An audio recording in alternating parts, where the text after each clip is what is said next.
Ay, magandang umaga mga boss, mga kamping, mga kabunyog. Kaya sinabi ko, magbablog ako ngayon. Pero off topic na naman tayo. Dito, alam nyo, tayo, galit tayo sa kurap, mga magnanakaw, mga ganyan. Kaya nandito ako eh. Pero yun nga, gaya na paulit-ulit, biktima ho kami ng korupsyon sa pamilya. Kaya eto na naman tayo.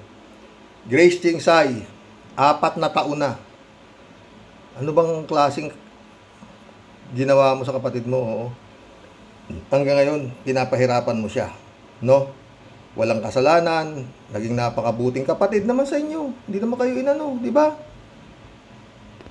At naging napakabuting anak. Paulit-ulit ako, wala namang kayong masabi.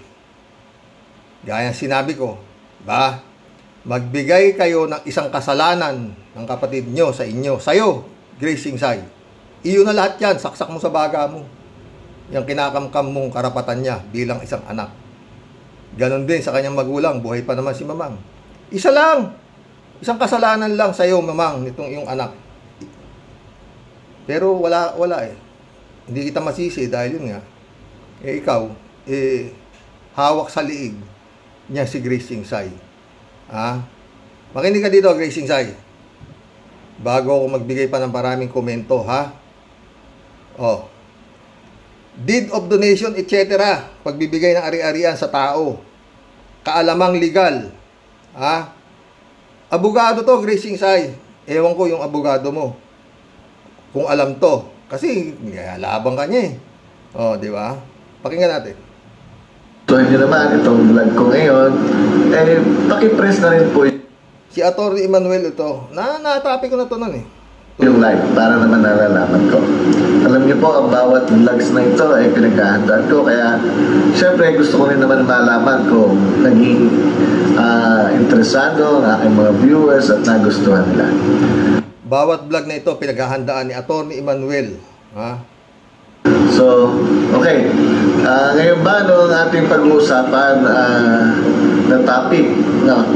Marami pong nagpapadala kasi sa akin ng comments na naman na pag minsan merong ibinibigay sa kanilang halimbawa property, titulo ng lupa, iwanan lang sa kanila at bahala na daw sila. Yun daw ang bigay nila sa kanya ng mga kung sino man ang gustong magbigay, yung kamag-anak, nanay at tatay. Pero ngayon, hindi niya mailipat sa pangalan nila dahil wala, iniwanan lang yung titulo, iniwanan lang yung ORC at hindi na gawa ng anumang dokumento. So, ito, bibigyan ko yun ng mga yung documents o yung mode of conveyance. Alam mo, attorney, itong hipag kong matalino, nakapagpagawa siya ng dokumento, kaya nailipat niya sa pangalan niya lahat ang ari-arian ng kanyang mga gulang. Kaya, pakinggan mo to, Grace, kung tama yung ginawa mong dokumento, ha? Na kailangan para mailipat sa inyo ang titulo ng lupa o RCR ng sasakyan. Okay, una, dapat meron tayong tinatawag na deed of donation. Usually, yan ang ginagamit. Grace Chingsay, ito yung ginamit mo. Deed of donation. Makinig ka, nag-aral ka naman eh. Hindi ka nga lang nakapasa ng board. Pero CPA ka eh, di ba? Dapat may utak ka, Ang mga magulang magbibigay na ng lupa sa mga anak. Ang mode of conveyance ay deed of donation. Ang donor doon ay yung parents at yung donee ay yung pagbibigyan o yung anak. So, yan ay gagawa ng isang deed of donation. Pupunta kayo sa isang lawyer, notary public. Paghahanda kayo ng tinatawag na deed of donation at pipirmahan ng donor at ng donee. Medyo marami lang detalye tungkol dyan sa donation na hindi ko na i-discuss, pero ang mahalaga dyan ay unang-una merong acceptance ang donee o yung pinagbigyan Pangalawa, yung nagbigay ay hindi dapat mawawalan yung, halimbawa mga anak niya ay 3, sa isa lang niya idodonate yung property, mawawalan ng mana yung 2, hindi yun pwede. Opo, yun ang isa sa general. Narinig mo? Kung ang anak niya ay 3, bibigay lang, idodonate lang sa isa, hindi yun po pwede. 3 kayo siyam kayo eh. O, makinig ka pa ulit. Dapat makarating sa itong vlog na to para mahimas-masan na yung utak mo. No, tuloy, attorney. Rule dyan sa donation. At pangalawa, dapat merong matitira para sa kanila kapag nag-donate ka. So, yan ang mahalagang mga detalye. Dapat may matitira sa kanila kapag nag-donate ka. Yung ginawa mo, sinuwapa mo na lahat eh. Buhay pa yung ina mo eh. Lahat-lahat pinalipat mo sa pangalan mo. Yung ari-arian ng mga magulang mo. Pati yung pera sa bangko. Talagang tuloy. Tungkol dyan sa donation. At ang isa pa yung sinasabi nilang ang donation ay kung merong condition ay dapat ma-fulfill o magawa ng donee bago mapasa kanya yung property. So tandaan po natin yan. Kung halimbawa may binigay kayong property sa inyong mahal sa buhay, dapat merong mode. At ang mode ay yung deed of donation. Ayan. Meron naman yung mga tinatawag na sa mga korporasyon, halimbawa naiwanan ng stocks o gusto nang ibigay. Malayo na yan. Yun lang, ganun kasimple. No. Hindi ko alam kung ano yung inilalaban mo sa korte. No. Gracing Sai. Wala kang gagawin eh, kundi pahirapan mo lang yung kapatid mo na wala namang kasalanan sa iyo. 4 na taon na. Oo. Maski pa paano, alam mo yung kapatid mo, no? Gamot na lang ang bumubuhay dito. Kasi nga diabetic siya. Gamot at saka yung oras na tutok. Kasi minsan parang tignan mo nga yung sugar ko, baka mataas na, baka kailangan dagdagan natin yung insulin ko. Insulin dependent siya eh. Tignan mo nga yung BP ko, baka mataas. Meron naman kami lahat kompleto dito. Kaya hindi na namin kailangan pang pumunta sa klinika para magpatingin ng blood sugar o blood pressure ni mama. Ako na lahat ang gumaganap niyan. 46 years na kami. Grace Tingsay. Hindi kami nagkahiwalay.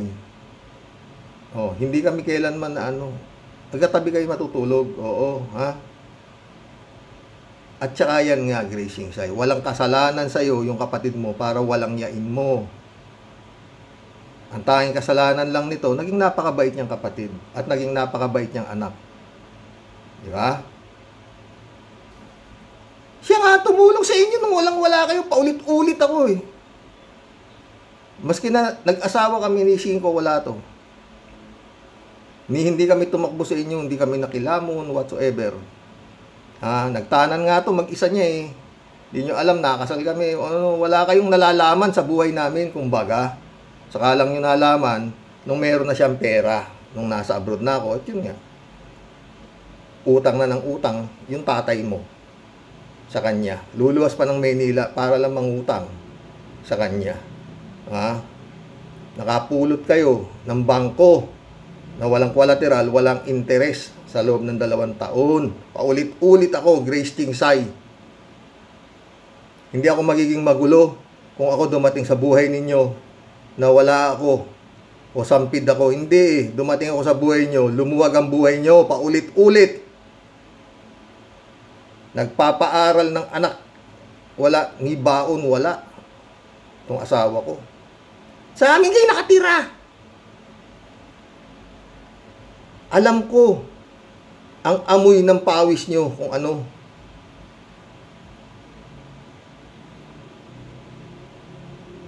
Kung anong hirap meron kayo, alam ko. Lahat. Kaya umiinit ulo ko eh. Matapos ang mga kabutihang ginawa naming mag-asawa sa buhay mo, gago. Ganyan pa ginawa nyo sa kanya. Tinuring nyo siyang Talo pa yung tinakwil mo eh. Oh, yung anak sa labas meron, bugok. Grace Tingsay.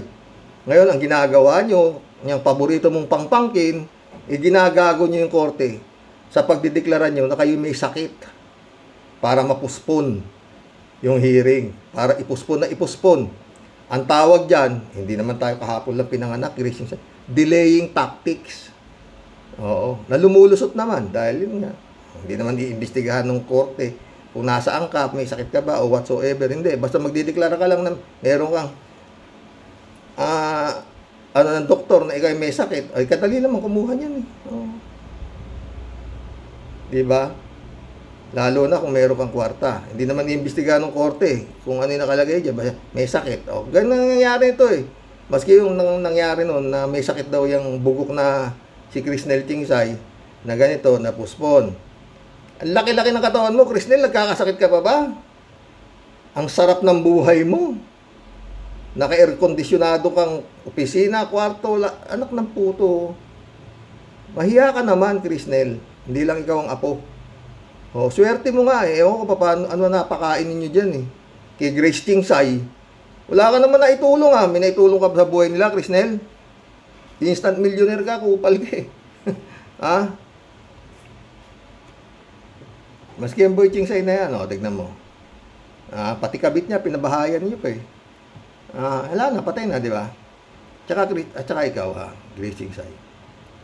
Huwag mo pinaglalaroan niyang ano, baka ka matuluyan, baka ka makarma. Ha? Tsaka yun nga, mga boss, ang hirap ng korte. Nakaset ng June 13. Ang tagal namin sa korte, oh. May isang oras yata ang asawa ko. Oo. Hintay. Bandang uli, sasabihin lang, puspon dahil may sakit si Grace Tingsay. At ang continuation na naman, ang tagal, more than 2 months yata. Dahil August 29 na naman ang susunod na hearing. Alam mo, Grace Tingsay, sa sakit ng kapatid mo, buhay na lang, gamot na lang bumubuhay sa kanya. Diabetic nga, pag napabayaan, patay. Oh. Diba? Insulin dependent siya. Kaya naglalaro ang ano niya, pagka kailangan talaga nakapokus yung kanyang sugar. Nakapokus ako. Tignan mo nga sugar ko. Automatic. Wala pang 1 minuto. Alam ko na kung dapat magdagdag ng insulin o magbawas. Oh. Grace Tingsay. Hoy, Bichi! Sa kape. Hindi ka nahihiya, sa totoo lang.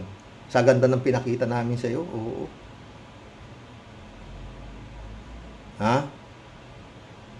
Ang ganda ng pinakita namin sa inyo. Kayo lahat kayo, nilalahat ko kayo. Wala kaming kasalanan sa inyo para walang yainin nyo siya. Kayong magkakapatid. Oo. Totoo lang. Oo. Hindi kami nang mulesya sa inyo. Kayo nang mulesya sa amin eh. Oo. Kayo.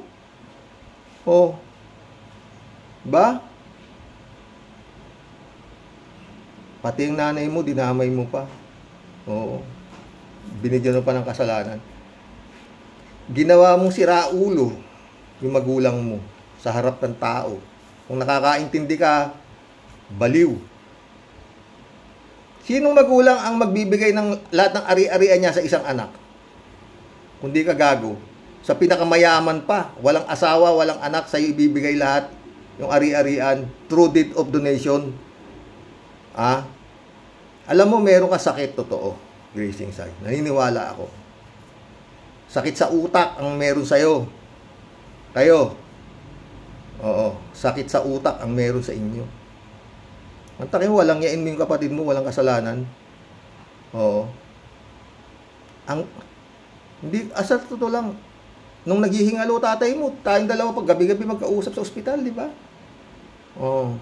Pag-uusapan natin yung isang bayaw mo. Sinuportahan mo ng todo yung pamilya niya, galit pa siya sa'yo.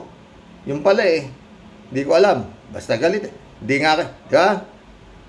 Bichi, di na kayo nag-uusap eh. Nung asawa mo, di ba? Ang dami niyong pera, ano kinagawayan niyo? No. Pride. Hindi pwedeng apihin ang Tingsay ng Ramos. Parang ganun eh. Parang ganun Kaya sinuporta ka na sagad-sagad eh. Di ba? Oh. Wala ka namang nagawa rin eh. Saka pa naman, Betchy. Ano tulong mo? Ahente ka lang naman ng bigas. Tsaka kaya, nakilala ka nga niyan dahil yung asawa mo, gano'n. No? Yun lang yun. Ang pinaka nakatulong sa inyo, Grace Chingsay, ito, si Bompin. Itong winawalang yamo. Oh. Nung kinuha ko siya, nabawasan kayo ng paaaralin at pakakainin. Estudyante nga siya eh. Lumuwag ang buhay nyo, di ba? Dahil ilang kayo nag-aaral? Isa, tatlo, apat. Halos 5 kayo. Iba pa yung mga lalaki nag-aaral, di ba? Ang hirap ng buhay nyo eh. Oh, bago ako pumunta ng Saudi, paulit-ulit, kinuha kita, Bitchi. Lumuwag na naman buhay nyo. Oh, nabawasan na naman ang pagkakagasto sa Maynila. Mahirap sa Maynila. Oh, di ba? Pangatlo, nakakuha kayo ng bangko. Walang collateral. Walang interes. Oh, pangapat, binenta yan lupa na tinitirikan ng bulok na bahay ninyo. Rush sale. Ang bumili, itong winawalang yamo, si Bompin. Hindi si Boy Chingsay. Si Boy Chingsay, nung bayaran niya yung kalahati ng lupang tinitirikan ng bulok na bahay ninyo, 3 buwan pa. Rush sale. Oh, di ba? Ibig sabihin, 3 buwan pa bago nagkapera yung Boy Chingsay. Binayaran yung kalahati. Pero dating nabili na ni Bompin, nitong kapatid mong winawalang yamo, ng buo yung lote. Oh. Pera ko yun. Wala namang pera to eh.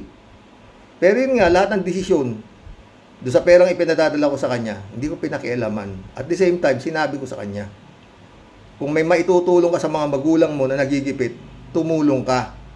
Walang kagatol-gatol, Grace Chingsay. Wala ka namang gasto sa bahay namin. Libre kasi lahat sa bahay namin eh. Nung panahong nagsasama kami, doon kami sa bahay namin nakatira. Hindi gumagasta. Siya. Lahat sagot ng magulang ko. Oh. Naintindihan mo? Eh, yung mga nasabit sa inyo, mga asa-asawa niyang pangpangkin mo eh, mga sampay bakod lang yata eh. Big time na, registered millionaire. Kasi mayaman yung mga anak ni Boy Chingsay, di ba? Mayaman, hardware, may grocery, di ba? Bali, yan ang pagpaparti-partihan nila kung sakasakaling magkakaroon ng gulo. Dahil siyempre, yung mga asa-asawa niyan, hindi nyo kinakapansin yan dahil nga para sampay bakod lang mga yan, di ba? Siyempre, come to the point, nabubukod yan. Ay, wala na akong pakialam sa buhay nila. Balik tayo rito, Grace Chingsay. May panahon ka pa. Magbalik loob ka sa Panginoon. Paulit-ulit ako. Pari ang kausapin mo kung tama yung kahayupang ginagawa mo sa kapatid mo. At paulit-ulit ako. Binabantayan ko siya. Depressed siyang masyado. Minsan hanggang di siya tulog, di ako natutulog. Kasi parati kong sinasabi, isip siya ng isip eh. Bakit mo siya winalangya eh? Oo. Ba? Hanggang sa huling sandali ng tatay mo, nakatuto kaming mag-asawa.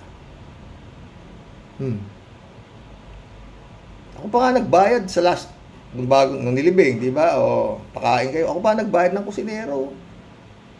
O, ako kumuha na ng kusinero, ako pa nagbayad. Lahat ng ginamit, na mga utensil, lahat, plato, lahat ako. Ako. Meron ka bang bayaw na tumulong sa'yo? Sanu ka talaga eh, ayop ka eh. Tao ka ba, Grace Chingsay? Huwag mong sayangin. Langit ka na eh. Pupunta ka pa sa impyerno. Hindi ka gago. Lumabas ka na riyan sa demonyong bumabalot sa katawan mo. Ang dami mong pera. Aanin mo pera. Madadala mo ba yan? Sana may edad na tayo. Sana bago ka paulit-ulit ako, ito tinitirikan ng bahay ko. Ang may-ari nito, yung aking ina. Kaya kong winalangya sana yung kapatid ko. Dadalawa lang kami. Sa akin namatay ang nanay ko, matagal sa akin ang nanay ko kasi ang kapatid ko nasa Maynila, o di ba? Pwede kong minaniobra through deed of donation kung ginusto ko, kagaya ng kawalang yang ginawa mo sa kapatid mo. Oh. Ha? Pero hindi ko ginawa. Kapatid eh. Oh. Ikaw walang yaka, hindi lang lupa ang kinamkam mo, lahat, ang daming property. Oo. Na ipinalipat mo lahat sa pangalan mo. Ngayon, ayaw mong pumunta sa korte. Dinidelay mo. May sakit. Ha? Oh. Wala ka namang ibang sasabihin sa korte. Kundi ako nagbabayad ng amilyar, ako nagpa-asenso sa negosyo, ganun ganito. Maski sa negosyo niya, may tulong pa rin ng asawa ko eh. Saan ba kayo nang galing? Galing kayo sa baba.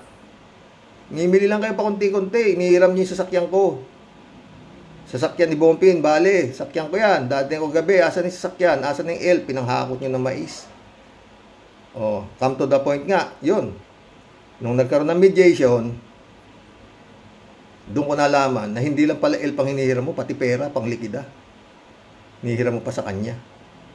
Kapal talaga ng mukha mo, sa totoo lang, Grace Singsay. Anong Ha? Eto pag may nangyari sa kapatid mo, kasalanan mo, ayop ka. Oh.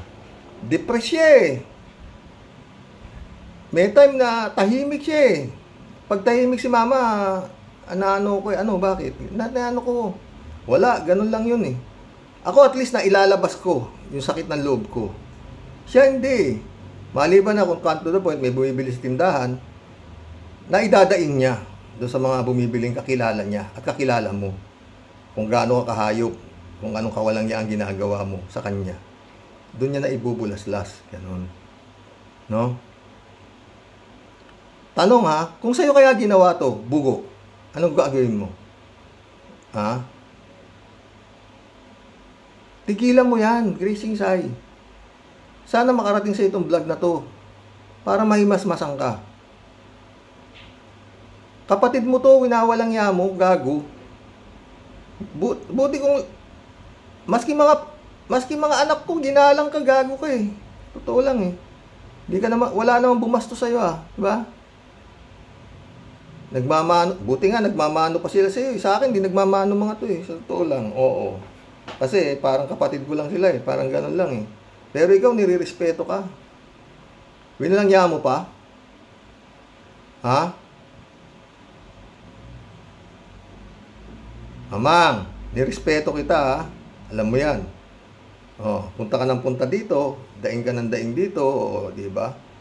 Nakawawa si Grace Singsay.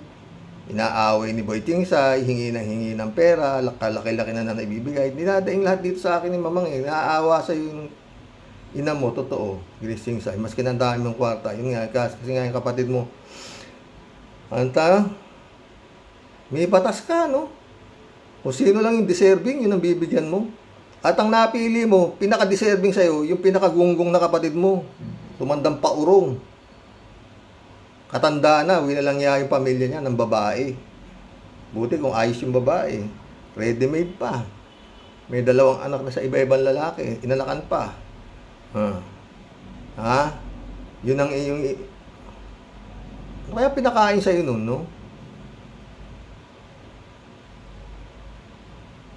Lahat ng kabutihan binigay namin sa'yo. Grace Singsay. Ito igaganti mo. Hindi ka sira ulo. Yun ang sakit mo. May sakit ka sa utak. Magpatingin ka sa psychiatrist.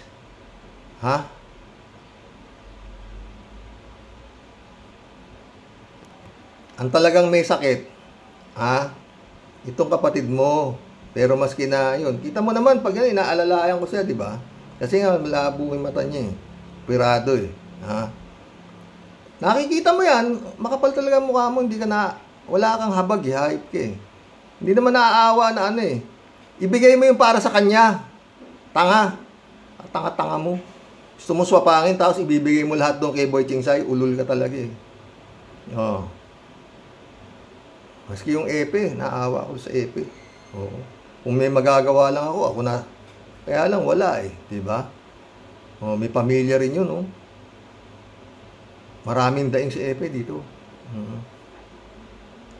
Ha? Umayos ka. Ilang panahon na lang tayo sa lupa. Hindi ka natatakot sa karma? Ha? Grace Chingsay? Yan o. Hindi naman magbablog si attorney ng ganyan-ganyan lang. Siyempre, pinag-aaralan niyang mabuti yan. At saka yun nga, magtanong ka sa mga attorney. Ewan ko yung attorney mo. Kung anong sinasabi sa'yo niyan. Pero in fairness si Judge, itong Judge na Itiagi, ano to alam ko, maganda ang ano nito. Oo. Bata pa Tsaka yung Judge, dito, ginawa niya lahat Nung makita niya yung kaso, property dispute na to. Sabi niya, di ba, Grace Chingsay, andun ka andun kayo magkakapatid. Pinagkakaisahan niyo to itong kapatid ninyo na wala namang ginawang ano sa inyo kundi tinulungan pa nga kayo, mga gago kayo sa totoo lang. Ha? Sabi ng judge, are you not willing to settle this amicably between the family? Kakahiya to sabi ng judge. Tinanong yung abogado mo. Okay, willing. Tinanong yung abogado ko, willing. Di ano kayo? Mag-mediation na lang kayo. Nag-set si judge na mediator. Mediation, di ba? Kaya sabi ng abogado namin, siguro magkakaayos na kayo kasi mediation na yan. Yung mediator, mahina. Sa totoo lang. Hindi, kalimutan ko na pangalan mo, mediator. Tinanong yung magulang mo, Manang, kaya kayo nandito para pag-usapan yung habang nandito pa kayo sa lupa, yung ari-arian na maiiwan ninyo. Gusto nyo ba pagdating na panahon, pag wala na kayo, mag-aaway-aaway yung mga anak nyo?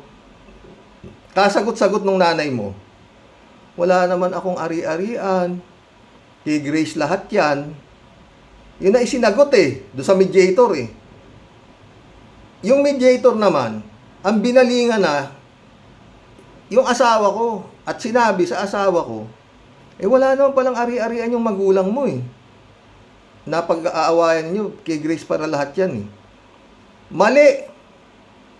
Kaya ang sagutan ng asawa ko, hawak nila sa liig yan Imposibleng wala kaming ari-arian. Kasi nga, alam ng asawa ko, hindi naman tangay asawa ko. Hindi naman anak sa labas to. Nung naghihirap kayo, itong katulong ng nanay mo sa palengke, na kokorya-korya yung tindahan ninyo doon. Alam niya, ikaw naman, Grace Chingsay, saan ka ba nang galing? Clerk ka lang Negosyante na yung magulang mo, clerk ka pa lang. Umalis ako Saudi, clerk ka. Dating ako, clerk ka pa rin. Wala ka naman sinama ka lang ng tatay mo sa negosyo. Tapos yun nga, ginawa ka ng parang kasosyo, lahat ng nabibiling ari-arian, ipinapangalan ng tatay mo sa inyong dalawa. Yan ang istorya. Come to the point, mahina na yung tatay mo, bumibili ka ng ari-arian, pangalan mo na lang. Wais ka nga di ba? Tapos yun na nga, nagkausap kayo ng kapatid mo sigurong gago, na yun nga, naplano nyo na suluhin ninyo yung ari-arian na magulang ninyo. Diba? At mapunta sa kanya lahat. Kaya yan, manta kayo yung bahay ninyo, giniba. Para tumayo yung bahay niya doon sa lupa. Na siya raw ang bumili. Sige na. Yung tindahan sa palengke, malaki rin yun. Grocery, mini grocery na yung tindahan ng nanay mo giniba. Binatayuan siya ng grocery talaga. Hindi na. Talagang sobrang ginarapal mo ninyong dalawa, nito si Boy Chingsay, na talagang kayo lang ang may karapatan kung sino lang ang gusto nyong bigyan. Ganong kagaling nyo di ba? Ayan sabi ng abogado, Grace Chingsay, alam mo na mali ka, pero ipinagpipilitan mo pa rin. Dahil, yun nga, lumayo ka na dyan kay Satanas, tatanga-tanga ka. Doon ka na sa langit. Iba ang impyerno. Alam mo naman siguro, nagbabasa ka ng Biblia kung ano impyerno Ba't doon ka nagsusumiksik? Gago ka talaga Wala ka namang ginagawa mong tangay mga magulang mo. Walang magulang Sabi rin ni Pau Chief Persida Acosta. Yan ang batas. Pag pumanaw ang magulang, yung ari-arian ay pagpapartihan ng mga anak. Hindi pwedeng isa lang. Swapang mo naman, sabi nga ni Persida Acosta, di ba? Gracing Sai. Hindi pa huli ang lahat para sa'yo. Sa kaluluwa mo. Naniniwala ka pa bang may kaluluwa? O hindi na? Yun lang. Pag naniniwala kang walang kaluluwa pero ba't nagsisimba ka pa? Hindi dinadasal mo. Linggo na naman bukas, nagsisimba ka na naman. Ano ang dinadasal mo? Nakakaharap ka sa altar? Tsaka ako, ulit, itong mga ganitong klaseng property dispute, dapat ito hindi kinukonsider na civil case Kasi yung sabi, matagal yan, civil case, mga ganito. Dapat ito, criminal case to Totoo lang. Kasi sa sitwasyon natin, mga friend, kagaya ngayon, yung naghahabol sa kanyang karapatan bilang anak, gamot na lang ang bumubuhay. Diabetic nga 66 years old na si mama. Pero nakikita mo, alaga Nakikita mo sa korte, mataba siya alaga nga di ba? Kung pinabayaan ko to, matagal lang nakabaon sa lupa to. Kaso mahal ko nga. Alam mo yan, bugok. Pakabugok mo talaga, Gracing siya, nakagigil ka. Nakita mo, hindi naman siya di ba?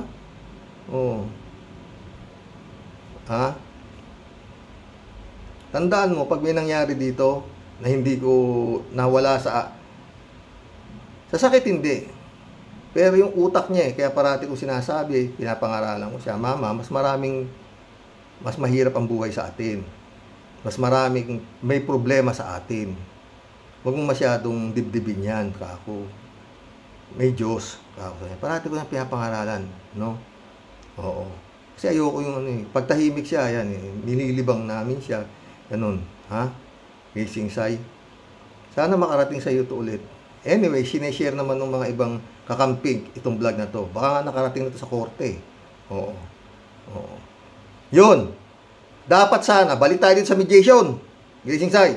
Dapat sana, nung sabihin ni Mamang na wala naman akong ari-arian, mahirap lang kami, kay Grace lahat yan. Dapat yung mediator ang sinabi, manang naman, nandito kayo para magsabi ng katotohanan. Paano mong sasabihin wala kayong ari-arian? Ano itong isang tambak na idinonate ninyo dyan kay Gracing Sai lang? Deed of donation. Binigay nyo lahat sa kanya. Yung idinonate ninyo, ano tawag nyo doon, manang? Ari-arian yung idinodonate ninyo. Baka hindi nyo naiintindihan ang sinasabi nyo. Kaya ang sinasabi ni Grace, kanya lahat yan dahil nga dinodonate ninyo sa kanya. Doon pa lang sana tapos na Tsak na hindi na makakasagot yung biyanan ko Mahal kita, Mamang, Nakita mo naman, pinatayuan pa kita ng maganda yung tinayo ko. Pinalitan ko yung bulok na kulungan mo ng baboy. Dahil nga wala kang pera diba? Pinatayuan kita bago, pinagiba ko. Dahil yung baboy mo, kawawa ka ako, pinagiba ko. Pinaayos ko lahat bago. Hindi kita siningil maski piso. Nakalimutan mo na ba yun? Hindi ka naman malilimutin di ba? Mamang, yung pamilya ng asawa ko, wala akong ginawang hindi maganda sa inyo. Nilalahat ko na kayo.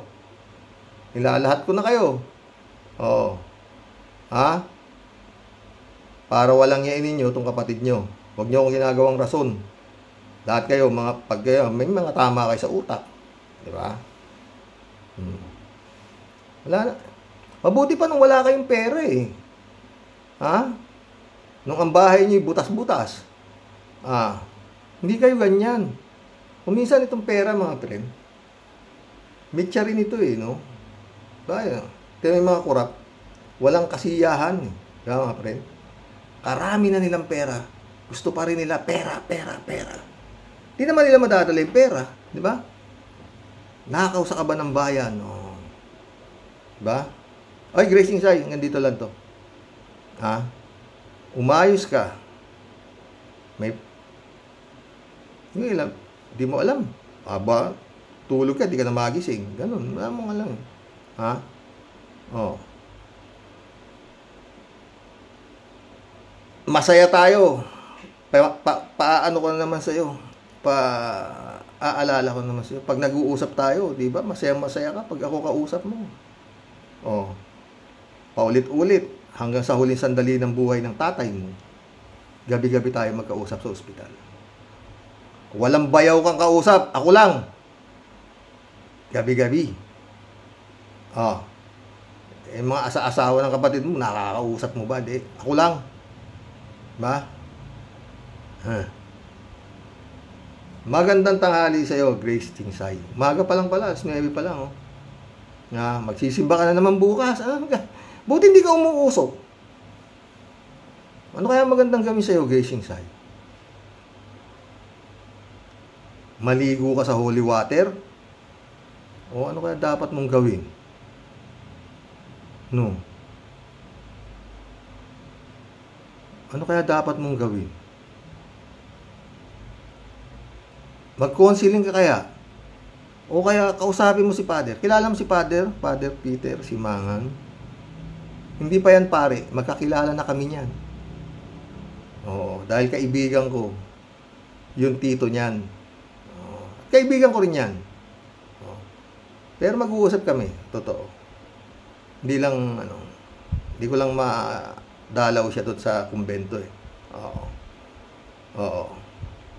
Pero tanungin mo siya, papayuhan ka niya ng tama. Baka lang magulat. Kunyari, sabihin mo yung ginawa mong kahayupan sa kapatid mo.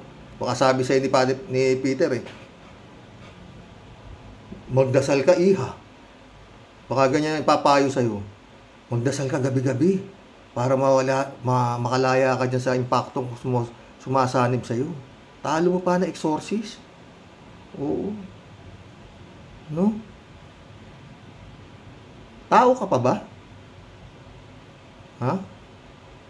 Masyado ka nahilo. Sabihin mo may sakit ka? Yung Krisnel may sakit. Namamaga kayo ah. Gaganda ng katawan nyo. Pero hindi nahuhuli asawa ko ah. Mataba rin siya. Alaga eh, ha? Ganito lang, Grace Tingsay. Hoy, Bichi! Baka may panahon ka pa rin, Bichi. Ha? Mahiya ka rin sa ginagawa mo sa manang mo. Kumakabi ka pa dyan. Anyway, wala naman akong magagawa. So, full support sa'yo si Grace Tingsay. Pinawa dyan pa, no? Hindi ka pinabayaan. Sagad suporta sa'yo. Diba? Oo, para hindi ka maliit. Ng pamilyang mayaman na pangasawa mo. Yun lang yung story niyan eh. Pakababaw. Ha? Sinira mo sa halip na ikaw na isang walang pamilya. Dapat ikaw, inipon mo yung pamilya eh. Ninyong magkakapatid. Inipon mo, tinulungan mo yung gipit o ganito. Wala eh. Ha, wala. Yung gipit, lalo mong ginipit. Tatanga-tanga ka talaga. Yung gipit, yun ang ginipit mo, gago. Oo. Talagang pinayaman mo ng todo yung pinakaungas mong kapatid. Oo. Yun ang talagang tinuduhan mo, no? Ay, Grace Tingsay. Lumayo ka dyan, paulit-ulit ako. Kung naniniwala ka pa sa Diyos, hintuan mo yung kapatid mo. 4 na taon mo nang pinahihirapan to. Yung kanyang damdamin. Hindi naman mahirap, mababaw lang si mama eh. Wag mo lang wilawalang ya. Talagang iniisip niya kung bakit mo siya ginanyan. Sa tinulong niya sa iyo. Namin sa inyo. Kung hindi totoo sinasabi ko, pupunta kayo dito. Ang lapit ng bahay namin, 30 hakbang lang. Dapat sana, andito na, lumulusob na kayo, dami nyo. Abi, sasabihin mo sa vlog. Dapat ganun eh. Wala eh. Di man ako gago para mag-vlog dito ng ganito. Na hindi ko kayang tayuan. Oh. Diba? Alam ko kayo. Ha? Gracing Sai? Paulit-ulit. Yung chismis sa'yo, ako pa nga, gigil ako eh. Sa totoo lang. Yung pala, anak ng pating eh. Ayon sa pag-iimbestiga ko, parang may katotohanan eh. Ha?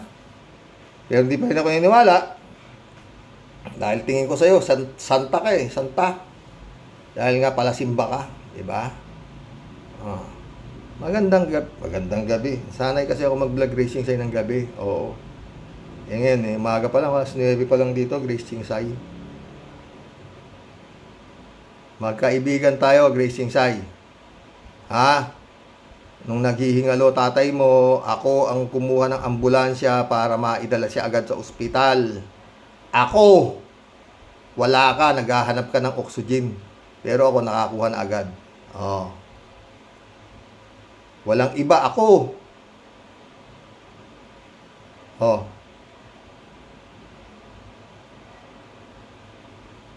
Ano yung utak mo, Gracing Sai? Sana makarating sa'yo to. Ha? Tigilan mo yung si Satanas. Hindi ka bibiruin yan. Gustong-gusto ni Satanas yung mga ganyan. Oo. Na meron siyang nagiging kampon. Magandang tanghali, Gracing Sai. Oy, salamat to sa mga nakakatulong sa amin, ha. Alam niyo kung sino kayo, mga subscriber ko. Maraming salamat. Hulog kayo ng Panginoon. Totoo. Yan sinabi ko. Dito ako tinulak ni Lord. At naging napakaganda naman ng pinaglagyan niya sa akin. Nagkaroon ako ng mga kaibigan, anak-anakan, na talagang may gininto ang puso. Oh. Kaya palating salamat. God bless po sa inyo lahat. Oh.